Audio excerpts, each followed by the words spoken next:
You think you have a smart home because you can turn the lights on with your phone? Forget it! That's child's play. The man who put Windows on nearly every computer in the world didn't just build himself a mansion.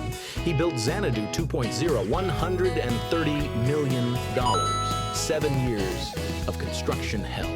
500,000 board feet of lumber from trees that were already 500 years old. This is a place where the sand on the beach isn't even local. It's shipped in every year by barge from the Caribbean. A place where you don't press buttons. The house already knows who you are, where you are, and what temperature you prefer. This isn't just real estate. It's the most expensive, most technologically advanced, and most private residential property on the planet. Welcome inside Bill Gates' digital fortress. Imagine you're arriving as a guest. They don't hand you a key. They pin a tiny electronic microchip to your clothes. From that moment on, you're part of the system. It's your digital leash. The house knows exactly where you are, down to the inch. You walk into a room and it comes alive. The lights gently turn on exactly where you're standing and fade out when you leave. The temperature adjusts before you even cross the threshold, syncing perfectly with your personal settings. And the music, it follows you. Hidden speakers tucked behind the wallpaper play your favorite song.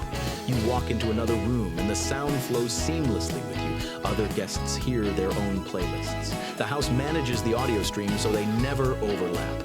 Even more impressive are the walls. They're covered with computer screens worth about $80,000. Tired of classic paintings? One tap on your phone and that 19th century landscape turns into modern art or your own personal photo gallery. But the visuals are just the warm-up. In this house, the technology pulls you in much deeper, literally. You think a pool is just a hole in the backyard filled with water? Not here. Gates built a separate 3,900 square foot building just for the pool. Inside lives a 60-foot monster, but the real feature isn't the size, it's the sound. There's an underwater music system installed. You dive to the bottom and the music doesn't fade away. It gets louder, clearer, traveling straight through your body. Want some fresh air? You don't even have to get out of the water. You swim under a glass wall and surface outside on the terrace. And if you're done swimming, welcome to the 2,500 square foot gym, sauna, and steam room. That's just the boring basics. But there's one room that makes guests stop and stare. The trampoline room. The ceilings are 20 feet high. No workout machines, no logic, just a massive trampoline so you can jump almost all the way to the ceiling. It's not about fitness. It's about this. When your budget is unlimited, you build a room just so you can fly. But enough with the toys. Let's talk about power. Real power is knowledge, and Gates understands that better than anyone. He built a 2,100 square foot library. This isn't just a room with books. It's a temple. Above you, a domed ceiling. Beneath your feet, millions of dollars. There are 2 hidden bookcases straight out of a spy movie. Press the right book and the wall slides open. Behind one are rare manuscripts. Behind the other, a bar. Because even geniuses need to unwind. But the real treasure in this house isn't the electronics. It's an old notebook. In 1994, Gates paid $30 million for the Codex Leicester, the original handwritten manuscript by Leonardo da Vinci. The thoughts of the greatest mind of the Renaissance now owned by one of the greatest minds of the digital age. And above it all, engraved into the ceiling, is a quote from The Great Gatsby about a dream so close you could almost touch it. Gates didn't just reach for the dream, he bought it. And that purchase didn't arrive in a single vehicle. He owns an entire fleet. You think a 3-car garage is luxury? Gates would laugh at that. His estate can hide 23 vehicles. But this isn't just a parking space. One of the garages is a full-blown underground cave, concrete and stainless steel. No warmth, no comfort, just raw power and industrial design. It looks like Bruce Wayne parks the Batmobile there, not the founder of Microsoft. Down there, beneath the ground, away from windows and curious eyes, 10 cars sit in silence. And above ground, Gates didn't wait on nature. He built his own ecosystem, an artificial stream. This isn't some decorative fountain. It's a fully engineered waterway designed to solve drainage issues. And you know who lives there? Salmon and sea trout, swimming in water controlled by computers. Because at Xanadu, even nature runs on a schedule, and that was only the beginning. The next step was clearing the perimeter. It wasn't enough for Gates to build a fortress.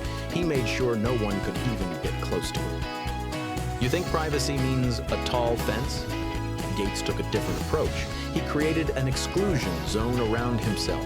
He started buying up the neighbors' houses one by one for outrageous amounts of money. In total, he spent around $14 million on surrounding properties he didn't even need. Why? To create a buffer zone. Some of the houses were demolished, some were left empty, others are used for staff. This isn't just about space, it's about controlling the horizon. When you're the richest man in the world, your view shouldn't depend on your neighbor's curtain color. And finally, let's talk about the absurd.